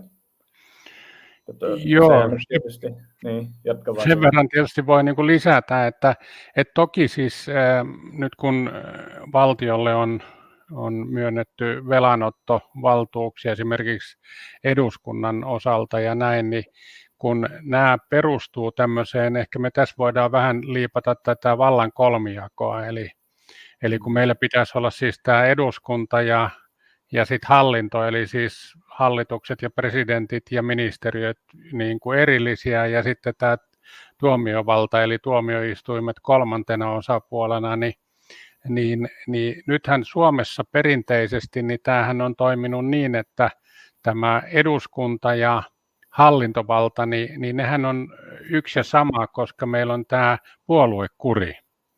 Eli kun pääministeri sanoo, että nyt te äänestätte näin, niin sitten äänestetään näin, kun meillä on puolue. Eli siis toisin sanoen meillä ei ole vallan kolmijakoa. Ja sitten 92 toukokuussa, niin nehän napsi sitten taskuunsa tämän tuomiovallan vielä. Eli siis tämä koko paketti on nyt niin kuin yksissä käsissä, jolloin siis kun näistä asioista on päätetty ja niitä velkoja on otettu ja allekirjoitettu papereita, niin tämä konklaavi on ollut yksissä tuumin tekemässä tätä niin kuin Suomen valtion upottamista ulkomaisen tahon kontrolliin. Niin silloin niin kuin mun mielestä se olisi niin kuin kohtuullista ja myöskin lain mukaan perusteltua, että nämä yksilöt pistetään niin kuin niin kuin takausvastuuseen. Eli ne on niin kuin siitä sopimuksesta, ne saa riidellä sit omilla rahoilla niin siitä, että onko ne vastuussa vai ei niiden velkojien kanssa, kun valtio putsaa pöydän. Ja mun mielestä siinä olisi niin kuin aika hyvä malli sitten noin tavallaan tulevaisuutta varten, että kun eduskunnassa touhutaan ja valtion hallinnossa touhutaan, niin siellä olisi pikkasen joku joutuisi miettiä, että tuleeko tästä mulle jotain niin kuin seuraamuksia vai ei. Eli ei niin kuin touhuta täysin lainvastaisesti ja holtittomasti, vaan todellakin niin, sillä tavalla niin kuin lakia ja ihmisiä arvostaen niin mennään eteenpäin. Mitenkäs sitten tämä vallan kolmijako, niin tässä jos hallitus kaatuu, niin miten se sitten, jos nämä muut ei kaadu? Niin, siis eihän silloin merkitystä, koska siis jos hallitus kaatuu, niin tulee uudet vaalit ja homma jatkuu. Eli siis siellä on se vallan kolmijako on yksissä käsissä edelleenkin. Ei Suomessa niin kuin se, että me kaadetaan joku hallitus, niin tapahdu yhtään mitään. Sinne tulee sitten joku muu pääministeriksi ja sille tulee apupuolueet ja homma jatkuu samalla raiteella, mitä se on tähän mennessä jatkunut sitten 80-luvun puolivälin. Et siinä mielessä niin kuin esimerkiksi meidän kansanliikkeen keskeinen tavallaan vaade ja perusteltu sellainen on se, että tämä koko vallankolmijako ja sitä niin kuin, tukevat sit nämä tahot, niin se koko homma pitää putsata aasta ööhön.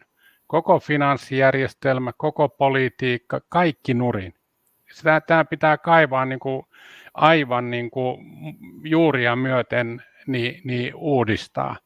me ei saada jättää mitään jäljelle, koska tämä on niin mätä, tämä koko järjestelmä Suomessa, että se ei vaan yksinkertaisesti, sitä ei pysty enää niin kuin rakentamaan tämän päälle.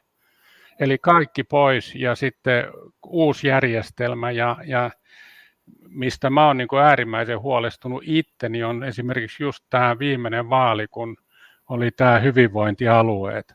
Niin käytännössä se tarkoittaa sitä, että meiltä kunnat lähtee.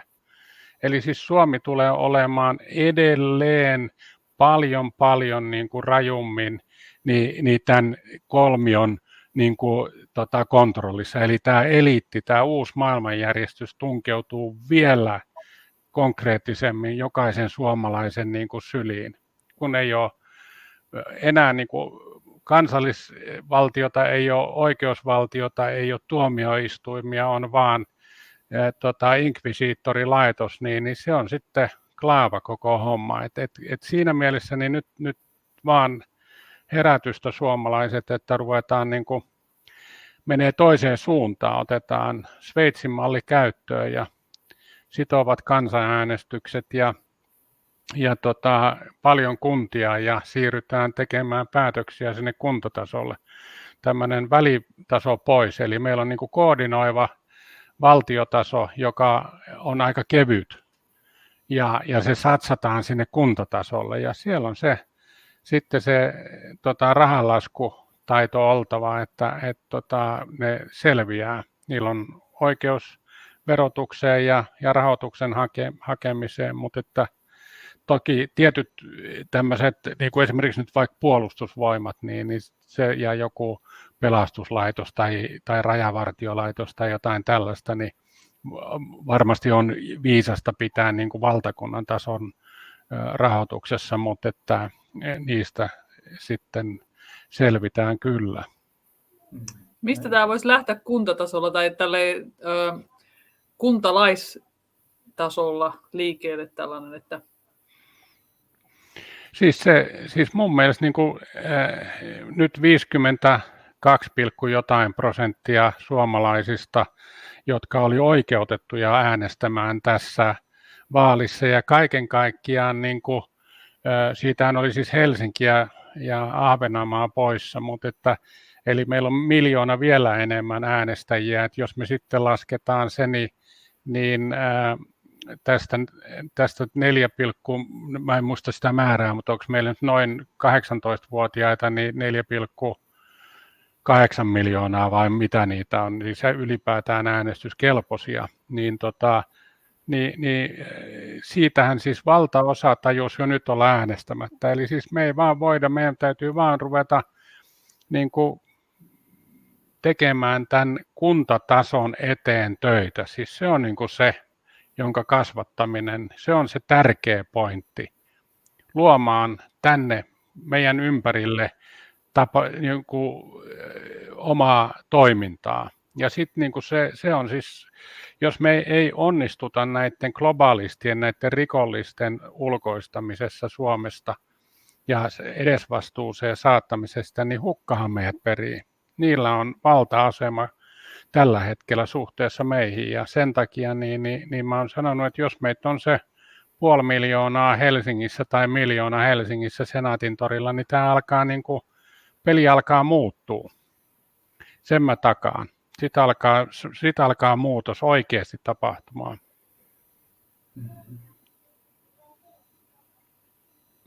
se on paljon väkeä. Se on paljon väkeä, mutta ei tässä ole helppoja teitä.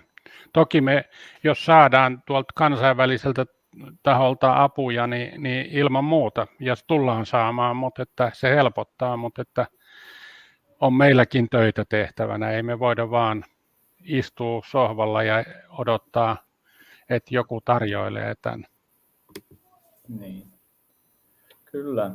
Juurihan se on niin, että paikallisesti pitää vaurautta pystyä lisäämään ja pärjätä sillä vauraudella, mitä paikallisesti voidaan tuottaa. Jos ollaan ulkoisten varojen varassa, niin aina ollaan jonkun alaisina. Ja sehän se tässä nyt on ollut tilanne, että on siirrytty enemmän ja enemmän tilanteeseen, että tuet määrittelee sen, mitä mitä kaikki tekee. En tarkoita nyt yksityisten ihmisten jotain tukia, toki se määrittelee senkin. Kun euroja saadaan, niin euroja käytetään, mutta tällä isommassa kaavassa siitä on tehty tilanne sellaiseksi, että raha tulee sieltä ison rahan suunnalta, juurikin sieltä pankkikartellien luoman rahan suunnalta, kun järkevää olisi tämmöinen paikallinen päätäntö kaikista asioista ja se vaihdannan väline, se voi itse asiassa olla miten paikallinen tahansa myös, mutta sitä on sanonut pitkään, että elämän perusedellytykset ei pitäisi muutenkaan olla rahasta kiinni, että jos jollain ei ole, niin eikö se muka saa syödä ja juoda. Että ihan nämä perusasiat tietysti, ne täytyisi oikeastaan ihan irrottaa tuommoisesta rahajärjestelmästä, jossa niukkuutta voi ensinkään olla. Se on moneen hyvä se raha, moneen käytännöllinen, mutta joo, siihen, että sitä on käytetty niukkuuden lisäämisen välineenä, niin se on vaan rikos. Joo, siis mä oon samaa mieltä, eli siis Kissinger, niin kuin sanottu, niin mä oon sitä monta kertaa toistanut, joka nyt tänä päivänä nähdään, että hän on sanonut sen, että on 3 asiaa, on raha, sillä hallitaan koko maapalloa, ja sitten on energia, niin kokonaisia tämmöisiä maan osia, esimerkiksi Eurooppaa, ja sitten ruoka, niin kokonaisia kansoja, eli maita. Ja jos me nyt katsotaan, että mitä tällä hetkellä tapahtuu, niin energia on yhä suuremmassa määrissä yksissä käsissä. No, nyt on sitten tietysti Venäjä nähnyt tilanteessa aikamoisen niin kuin mahdollisuuden ja kiristää sillä tietyllä tavalla Eurooppaa. No, saatiin just 1-2 sitten tuolta maailmalta viestiä, että nyt on niin kuin kyberhyökkäys tehty jotenkin näitä öljysatamia ja jakelukanavia vastaan, eli ne on niin kuin tiltissä. No tämä kaikki niin kuin osuu nyt suoraan tähän näin. No sitten me puhutaan ruoasta, niin meillähän on nyt häpötetty sitten koko EU-ajan, että kyllä Unkarista ja tuolta meille ruokaa sitten tulee. No jos joku panee niin kuin rajat kiinni, niin ei sitä tuu. Siis sehän on niin kuin vain idiootti tulee selittää tämmöistä höpötystä, koska siis meidän koko perustuotanto, niin sitähän ajetaan alas ihan satasella koko ajan. Sitä on koko tämän EU-ajan niin ajettu alas. Ja tästä on niin kuin monta isoa ongelmaa. Yksi ei pelkästään ole se, että ei saada tuloksia, mutta siis tämä osaaminen häviää. Sehän on niin kuin ihan merkittävä, että kun meillä on siis niin kuin maatiloja, niin meillä ei ole enää isäntiä ja emäntiä, jotka osaa sitä. Vaikka me saataisiin se niin kuin saneerattua kannattavaksi ja hyväksi bisnekseksi, niin meillä ei ole välttämättä osaamista. Eli siinäkin tullaan niin kuin aika nopeasti sitten tilanteeseen, että kyllä meillä niin kuin töitä riittää. Kyllä. Tosiaan siis tämä ruokahan on meidän energianlähde, aivan niin kuin vesikin. Että sillähän sitä ihmisiä hallitaan, että se raha tulee vielä niin kuin ruoan jälkeen ehdottomasti. Mutta näinhän se on. Kissinger sanonut ja hänet tietää, minkälainen globalistien kaveri on. Just näin. Tämä onkin mielenkiintoinen asia, että ruokaomavaraisuus, se on kehitettävissä. Ja itse asiassa niitä menetelmiä ja hyviä konsteja todella tehokkaaseen ruoantuotantoon on aivan valtavasti.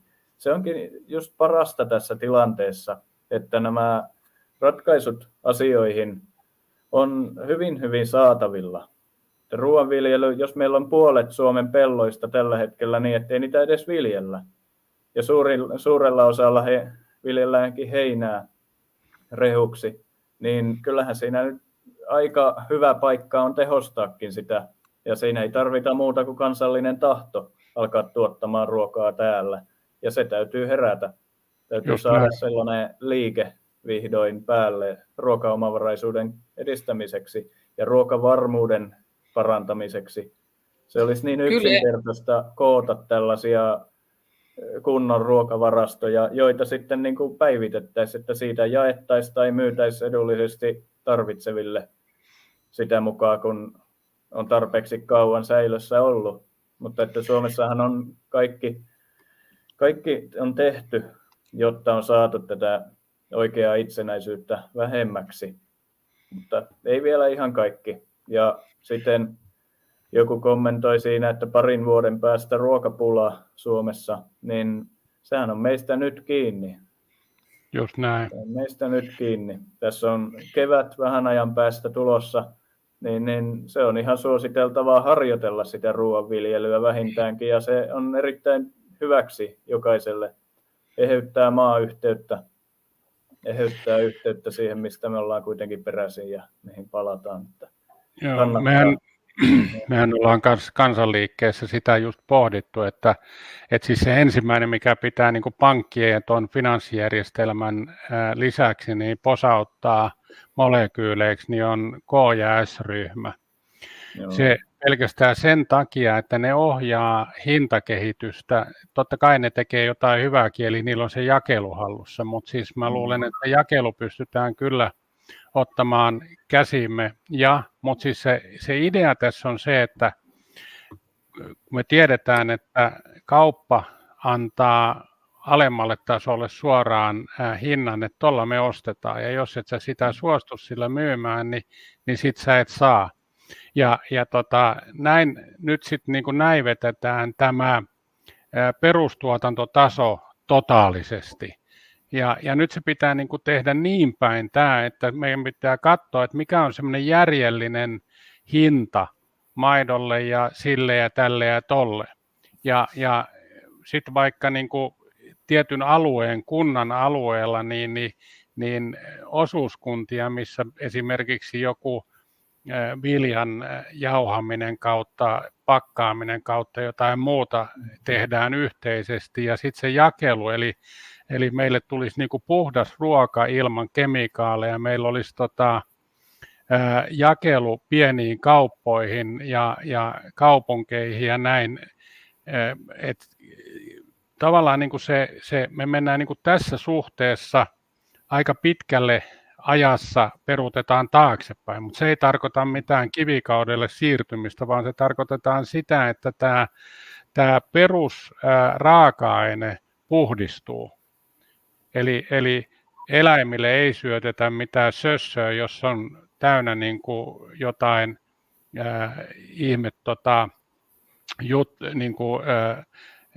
kemikaaleja. Maidon käsittely ei ole sitä, mitä se tänä päivänä on, vaan se pitää maitoa. Siitä tehdään juustot ja siitä tehdään jogurtit ja muut, ja me ei tarvita 70 eri sävyä maitoja. Meillä on punaista ja jotain maitoja, sillä siisti. Meillä on hyviä juustoja, meillä on hyvää lihaa ja näin poispäin, niin eikö se riitä? Niinpä. Kyllä. Ja tätä, jos ei halua itse lähteä heti kasvattaa, niin voi ostaa niiltä pienyrittäjiltä, jotka lähellä tuottaa. Nyt voi jo ihan huomenna, seuraavan kerran kun ostaa, niin voi ostaa pienyrittäjien ruokaa, niin voi niin heti lähteä tähän mukaan. Ei tarvitse odottaa. Kyllä. Just näin. Se on just näin. Ja niitä suoria väyliä kans viljelijöiltä halukkaille ostajille niin täytyy rakentaa, ja niitä ei olisi yhtään monimutkaista rakentaa. Täytyy vain tuntea viljelijät paikallisesti niin kuin suht lähettyviltä, ja todellakin, siis vaikka näillä isoilla ketjuilla onkin se ruoan toimitusketjut on nyt kunnossa, niin ne on järjettömän suuret kuitenkin, ja ne kuluttaa aivan liikaa. Ja siinä tämä tilanne, että ne voi halpuuttaa niin paljon kuin ne ikinä haluaa, eihän se ole oikeudenmukainen. Paljon parempi, jos mitä edistetään sitä paikallista tuotantoa ja ostetaan paikallisesti tuotettua. Joo. Ja se on sama asia nyt sitten. Tosiaan rahan suhteen se on niin, että paikallisesti itse tuotettu rahan tai tämmöinen vaihdannan väline omasta pankista on fiksumpaa kuin että ottaa sitä rikolliselta kartellilta. Mutta tämä energiapuoli on myös hyvin mielenkiintoinen, koska samalla aikaa kun tätä systeemin uutta maailmanjärjestystä on ajettu eteenpäin jo yli 100 vuoden ajan, niin kaiken saman aikaa on pimitetty aivan valtavasti erilaisia todella hyödyllisiä keinoja tuottaa energiaa, ja samoin siis terveydenhuollon osalta on omat asiansa, mitä on pimitetty, ja tähän ruoantuotantoonkin liittyen todella paljon olisi tietoa, mitä oltaisiin voitu hyödyntää, ellei korruptio olisi pyykkinyt pois näitä hyviä menetelmiä ja metodeja ja korvanneet sen sillä samalla, millä on korvattu terveydenhuollossakin ja energiantuotannossa, eli petrokemian tuotteilla. Se ei ole ollut ihan valtavan suuri väki ja porukka, jotka tämmöistä on niin kuin valtaa kahmineet ja rakentaneet näitä omien tämmöisten säätiöittensä kautta ja kontrolloimalla kaikenlaisia valtiollisia tahoja. Tähän energiantuotantoon liittyen niin voitaisiin siis hyvin maanläheisillä konsteilla, jos vaan on se tahto omavaraisen energiantuotannon kehittämiseen, niin kyllä tämmöinen maa kuin Suomi ja mikä tahansa maa suunnilleen, niin siis jos ihmiset haluaa yhteisesti jotain, niin se asia, mitä ne haluaa ja pitää huomionsa siinä, niin melkoisen varmasti myös toteutuu. Eli oman intention ja ihmisten yhteisen intention keskittämisestä, eli sen mitä me halutaan, niin siitä pitää pitää kiinni ja sen eteen pitää tehdä töitä. Joo. Mutta se on todella mielenkiintoista, miten paljon on käsittämättömän kehittyneitä teknologioita, mitä oltaisiin voitu hyödyntää kymmeniä vuosia, 100 vuotta, mutta sen sijaan meidät on pidetty kiinni energianlähteissä, joita pystytään säännöstelemään ja jota voidaan kontrolloida. Just näin. Siis mä itse tässä joku vuosi sitten, niin 2000, ehkä 2-3 vuotta sitten, niin mä käytiin tämmöisellä tutustumiskäynnillä niin Laukaassa, Jyväskylän vähän pohjoispuolella. Siellä on semmoinen maatila, jotka tekee siis biokaasua ruohosta. Siis niillä on 2 laaria, jos muistan oikein, joissa on sitten kymmeniä vai satoja kuutioita, niin ne täytetään, oliko se 3 kertaa, panostetaan siis 3 kertaa vuodessa, eli se perustuu siis mätänemiseen, ja se mätäneminen luo valtavan lämmön ja kaasun, ja se kerätään sieltä talteen, ja siitä luodaan sitten se tietyn prosessin kautta ja patentoitujen järjestelmien kautta sitten biokaasua. Ja tämä kyseinen juttu niin toimii aivan valtavan hyvin, ja se installaatio, mikä siellä on, niin ihan mieletön.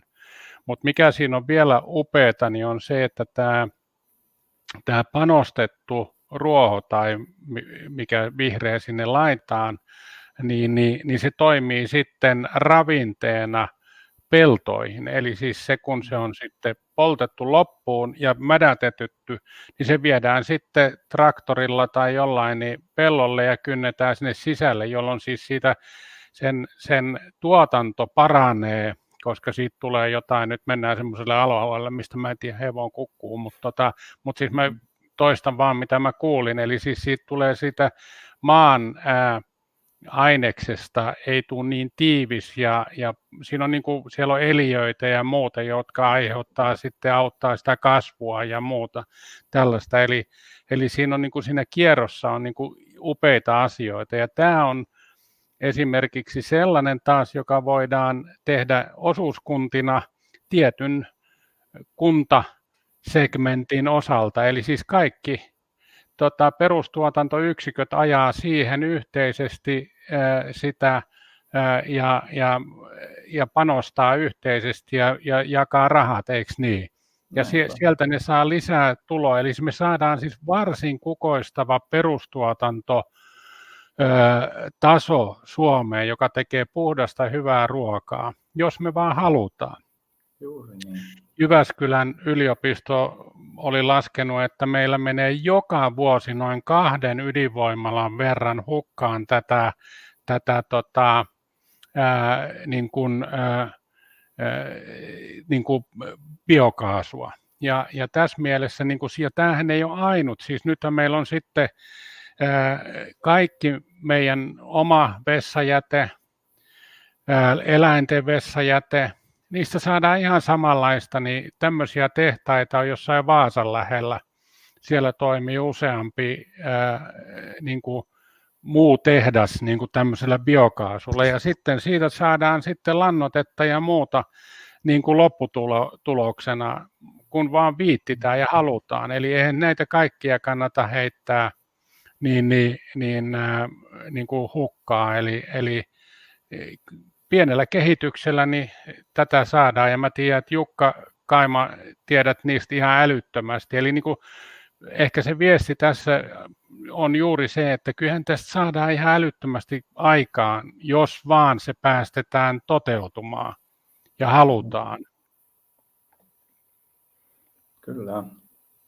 Se on niin kuin, jos sen verran vielä saan, tässä on tullut muutamia kannustuksia tähän osuustoimintaan, ja se on mun mielestä sillä tavalla hyvä, niin kuin siinä on tavallaan tuossa todettiin, hyvä ystäväni kirjoitti siihen, että se on niin kuin yhteisöllisyyttä, ja niin se on, siis se on just aivan keskeinen, että jos me ajatellaan niin kuin tulevaisuuden Suomea, meillä on pienet meijerit, niin ne on osuuskuntia, ne on tietyn kunta-alueen niin kuin hallussa, niiden perustuottajien hallussa. Siihen tulee kylkeen juustolat, siihen tulee kylkeen, niin kuin, eikö niin, sitten jotain muuta. Siellä on sitten jakelua pieniin kauppoihin ja näin. Eli me saadaan paljon työtä suomalaisille ja kannattavaa semmoista, ja me saadaan se ihmisten semmoinen tuska, jatkuva tuska siitä toimeentulemisesta niin kuin pois. Tässä mielessä niin ainakin me ollaan niin kuin hyvin vahvasti tämän tyyppisen niin kuin tulevaisuuden Suomen takana. Mutta sori, mä keskeytin sun. Joo, kiitos vain, todella hyvä. Joo, mitähän tosiaan siis sitä jo ajattelin siis, että kun kaikki mitä nyt todellisuudessa on, niin on primäärisesti juuri energiaa. Ja elämä näyttäytyy täällä maailmassa meille sellaisena, että sehän tuottaa yltäkylläisyyttä. Ja meiltä on niin kuin viety tässä pois tässä aikojen saatossa se käsityskyky, että kaikki elämä perustuu tälle niin kuin valtavalle yltäkylläisyydelle ja tasapainoon pyrkimykselle. Jatkuvilla niin kuin kriisien tuputtamisella ja sillä, että elämästä on tehty vaikeaa ja selviytymisestä on tehty niin kuin haastavaa, niin sillä on vaan viety pois se luonnollinen ymmärrys ja käsitys, mikä tekee oikeasti ihmisistä onnellisia, ja että ihmisten kulttuurithan, ne on aivan niin kuin ekosysteemeitä, että Kyllä. syntyy jonnekin meijeri, niin siihen tulee kylkeen juustola ja siihen tulee työpaikkoja, ja juurikin tämä biokaasuprosessi, se on yksi, minkä kautta pystyttäisiin energiaomavaraisuus todellakin toteuttamaan. Ja Suomessa, no joo, tämä alkoholiasia on myös yksi sinänsä kiintoisa, että maailmalla, jolla USAssa oli 1920-luvulla tämä kieltolaki ja Suomessa samoihin aikoihin, mutta Suomen tilanteesta en tiedä, että mikä siihen ajoi. Ehkä raittiusliikkeet, mutta että siinä on kuulemma taustalla tämmöinen, että kun nämä farmarit, ne pysty viljelemään isot sadot biomassakasveja, hamppua, mitä ilmeisimmin käytetty tuohon, että viljelty, se on yksi tehokkaimmista biomassakasveista, niin siitä tehtiin sitten etanolia. Ja maanviljelijät poltti itse sitä siellä, tislasivat, ja ympäri Amerikkaa oli huoltoasemia, josta ne pystyivät farmarit suoraan tiloiltaan myymään autoihin tankattavaa polttoainetta.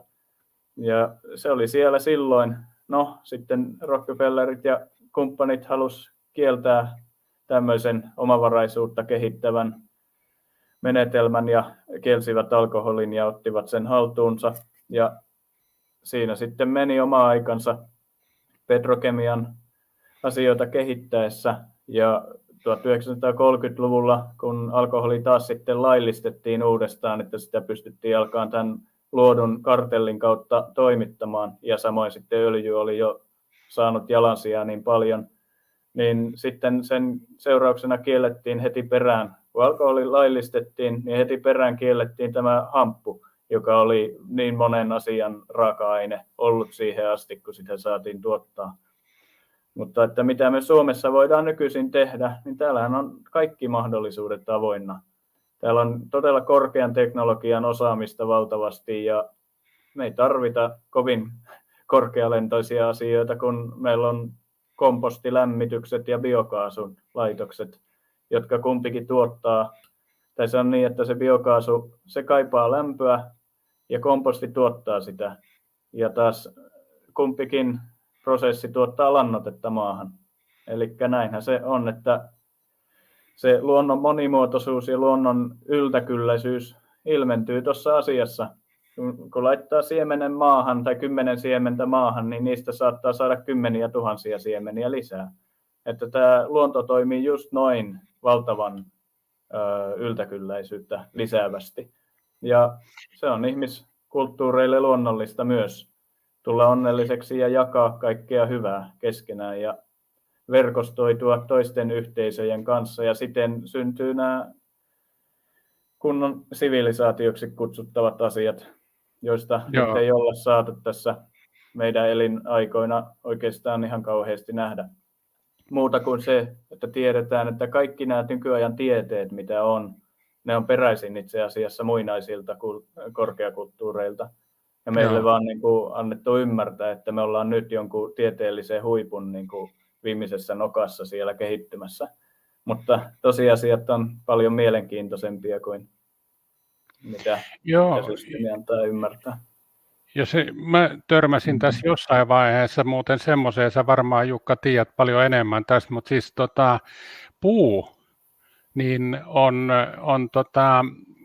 itsessään niin kuin puhdistava aine. Eli siis jos puusta mä näen katin takana niin kuin oikeita elementtiä, eli siis jos sä et niin kuin tuhoa sitä esimerkiksi hirsitaloa laittamalla sinne maalia tai jotain semmoista, joka on sitten tämmöistä muovia, niin se tavallaan niin kuin desinfioi ja ilman ja kaiken muun siinä ympäristö. Eli siis se tekee, niin kuin, ja mä luin tuosta just tästä hampusta, että siitähän saadaan niin kuin eristeitä ja vaikka mitä. Eli siis niin kuin, tämä on niin kuin tässä se juuri se, ja sitten tuli tämä PK-sektori, joka on meidän niin kuin kansanliikkeen ihan keskeinen. Eli jos me halutaan aito markkinatalous, niin silloin se on PK-sektorin tyyppinen rakenne. Eli siis perheomisteisia, ei tämmöisiä pörssikeinotteluomisteisia, vaan siellä tehdään puhasta hyvää tuotetta. Ja sellaiset sitten, jotka ei niin kuin halua sitä tehdä, niin ne putoaa sitten niin kuin normaalin markkinatalouden mukaan niin kuin pois pelistä. Eli vain ja ainoastaan ne pärjää, jotka sitten satsaa siihen uuteen maailmaan, puhtauteen ja muuhun. Mä uskon, että me pystytään tekemään niin kuin, 1- ja 2-kerroksisia, kun mä en oikein tiedä, miksi me tarvitaan 10-kerroksisia taloja. Mutta niin kuin noin periaatteessa eikö niin, että hirsiä vaan ja sillä pystytään tekemään hyviä terveitä taloja itsellemme ja sitten meille tulee energiaa, missä me pystytään niin lämmittämään. Muun muassa tämä Laukaan systeemi, niin heillä oli siis semmoinenkin ajatus siinä, että he paketoi näitä tämmöisiä paineilmapulloja, mitä nyt näkee sitten jossain sairaaloissa, ja että ne tilaa tätä happea ja muuta, niin ne paketoi semmoiseen telineeseen, ja sitten niin se tuodaan tähän tämmöisen omakotitalon kulmalle, ja sitten pudotetaan siihen jonkun talon kylkeen, ja kuljettaja kytkee sen sitten vaihtaa sen uuteen, niin kytkee sen kiinni ja sitten siellä on joku separaattori, joka tekee sitä sähköä ja käy niin kuin tällä biokaasulla. Niin silloinhan me pystytään tämmöisestä niin kuin taloudesta katkaisemaan noin niin kuin kansalliset letkut kokonaan pois, koska tämähän kulkee sitten niin kuin tavallaan tällä paikallisesti tuotetulla kaasulla. Ja jos näitä on sitten jotain muita niin kuin vaihtoehtoja, niin niitähän voi sitten lisätä sinne varmaan niin kuin riviin.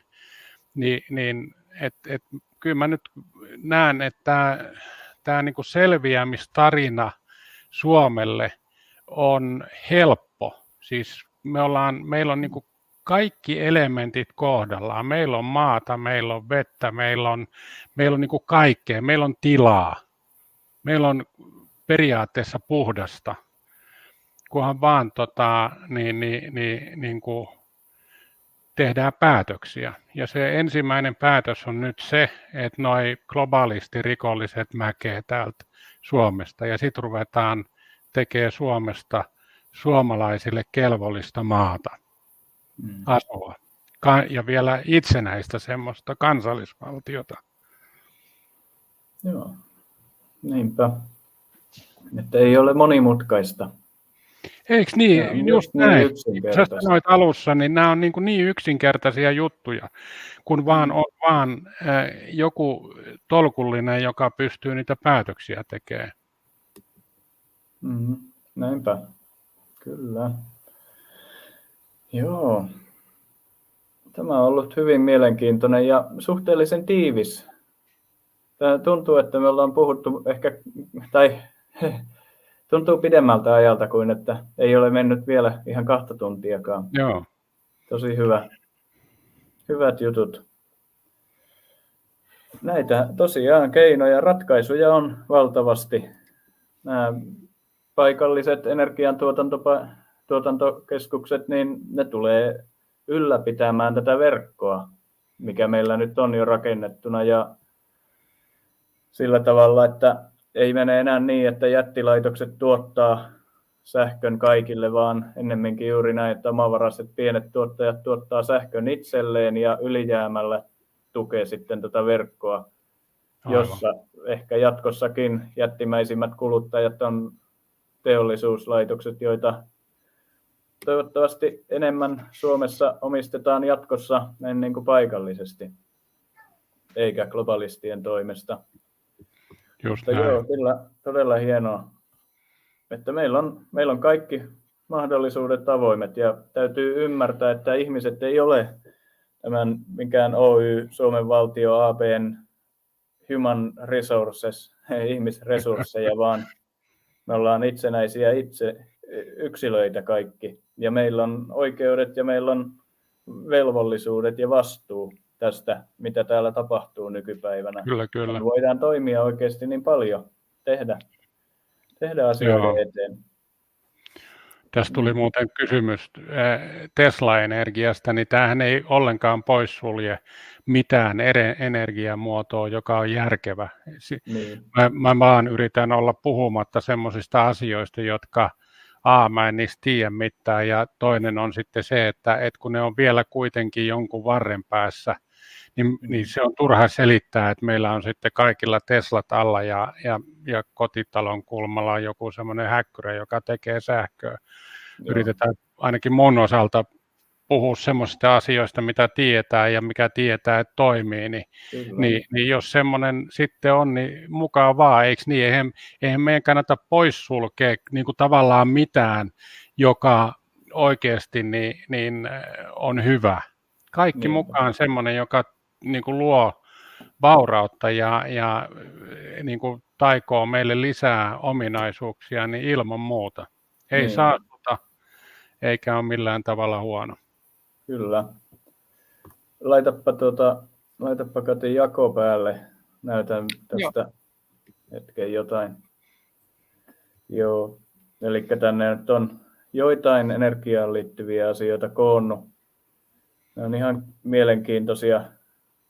No tässä menen ensimmäisenä näihin tämmöiseen, että kun siis siellähän on systeemiagendana on ollut, että ollaan nyt käytetty tätä öljyä energianlähteenä ja saastutettu sen avulla kauheasti ja nyt pitäisi mukaan olla vaihtamassa sitten sähköautoihin kaikkeen, niin tämä on ihan yhtä vedätystä.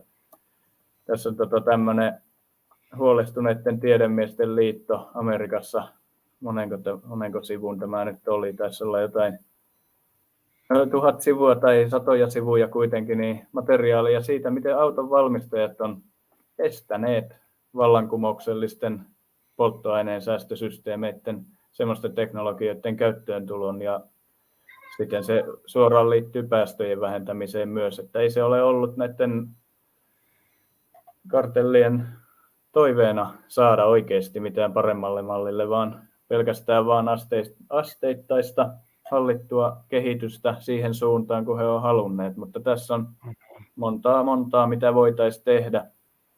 Kannattaa ihan näitä tutkia. Tämä on hieno kirja, miten dieselmoottoreiden imuilman joukkoon, jos johdetaan ionisoitua vesihöyryä, niin miten paljon se vaikuttaa polttoaineen kulutukseen. Ja ne on hyvin kiintoisia. Mutta näistä siis niin kuin jostain Tesla-energiasta ja semmoisesta, liitän sen siis semmoiseen asiaan kuin zero point energy tai nollapiste-energia. Ja se juurikin kun sanoin, että primäärinen asia todellisuudessa on energia, niin siitä on keinoja kyllä ammentaa ihan lukemattoman paljon. Joo, ja siis taas tullaan nyt siihen, että jos tämmöinen esimerkiksi auton energiatehokkuus tai muuttaminen ja muu, niin sitten meillä on niin kuin kunnittain niin hyviä pajoja, jotka osaa autoja niin kuin rassata ja kehittää, niin sinne vaan kaara ja sitten sä maksat jollain sille siitä, että se asentaa sinne ne hilavitkuttimet, mitä tarvitaan. Taas tuli työpaikkoja, eikö niin? No ne samalla ne huoltaa ne autot ja samalla kaikki, mutta niille tulee lisää. Eli tätä mä niinku tarkoitan just, että kun meillä on niinku olemassa tietoa ja muuta, mutta meidän pitää saada ne vaan käyttöön. Vähän koulutusta ja oppia ja muuta ja siitähän me saadaan niinku taas kierrossa lisää tähän meidän koulutusjärjestelmään niinku järkeä. Eli siellä oikeasti koulutetaan ja opetetaan semmoisia asioita, joista meillä on niinku hyötyä. Juuri näin. Kyllä. Ja kun Suomi on tämmöinen korkean teknologian maa, niin täällä olisi todella otollista kehittää sopivilla tahoilla tämmöisiä näitä energiateknologioita. Tämäkin on kyllä aikamoinen juttu, että siitä on niin kuin 30 vuotta, kun tämmöinen asia, kun matalan energiatason ydinreaktiot, toisella nimellään kylmäfuusio tuli esiin mediassa ja lytättiin saman tien ja väärennetyillä testeillä näytettiin, että ei tässä ole mitään ihmeellistä. Niin sitäkin on 30 vuotta tutkittu tai yli 30 vuotta tutkittu ja löytyy vaikka minkälaista tutkija ja siis vuosittain järjestävät konferensseja, maailman mittakaavan konferensseja tästä aiheesta edelleen, niin tämäkin on semmoinen, että ihan kiintoisaa, että milloin nämä jutut tulee esiin ja mitä se tarkoittaa sitten esimerkiksi nyt Suomen maassa, kun tullaan tietämään, että näistä asioista ollaan aktiivisesti oltu hiljaa vuosikymmenien ajan ja ollaan saatettu tämä maa enemmän ja enemmän tämmöiseen niin kuin tiukkaan tilanteeseen, jossa me ollaan ulkoa tuodun energian varassa. Tässä on joku sankari Mika Helenius kirjoittanut suomeksi logistiikkaupseerien lehteen tämmöisen artikkeli, kun tuolla tehtiin 2010 paikkeilla tämmöisiä kokeita ja ihan kehitettiin teknologiaa Italiassa ja siellä kävi ruotsalaiset insinöörit sun muut todentamassa, että kyllä se vaan lämmittää enemmän kuin mitä energiaa menee siihen pönttöön sisään ja kiinnostava juttu. Just näin. Joo. Kyllä. Pitäisikö meidän kohta puolin niin kuin mä ajattelin, että olisiko se hyvä, että me järjestetään vastaava keskustelu jonkun ajan kuluttua uudestaan ja Juuri kerätään vähän lisää aiheita. Joo. Kyllä, se Tehdään sopii se. oivallisesti. Niin kuin kerätään tulevaisuuden Suomeen, niin Joo, Kyllä. tehdään just Ja niin. pidetään tämä sama Jukka Davidsonin tekemisiä ja juttuja, joita löytyy tuosta mekansa.fi-sivun kautta, Jukka Juntusen täältä organisaatio.fi, noin. Ja minulle voi lähettää niitä laman ajan, jos on haluaa jakaa ja sillä tavalla helpottaa muidenkin oloa siitä ja omaa oloa ja kaikkien oloa, niin tänne voi laittaa nivala@mekansa.fi niitä 90-luvun lama-ajan tarinoita ja otan sitten yhteyttä ja näin. Joo. Todella hienoa. Kiitos, että on tämmöinen aika nyt järjestynyt ja hieno homma, että nämä asiat tuli nyt keskustelussa esille ja tuntuu, että hyvin onnistunut tämä striimi. Joo, Ja kiitos Kati ja kiitos teille Kaima. Kiitos sinne, minne kiitos kuuluu, elämän lähteelle. Pitää muistaa aina olennaisimmat asiat joka hetki, joka henkäyksellä suunnilleen. Olla valveilla ja tietoinen. Joo, mutta kovasti kiitoksia kaikille ja tapaamme seuraavan ohjelman merkeissä sitten. Joo, kiitos. Kiitos. Kiitoksia. Hei hei. Hei. Hei. Hei.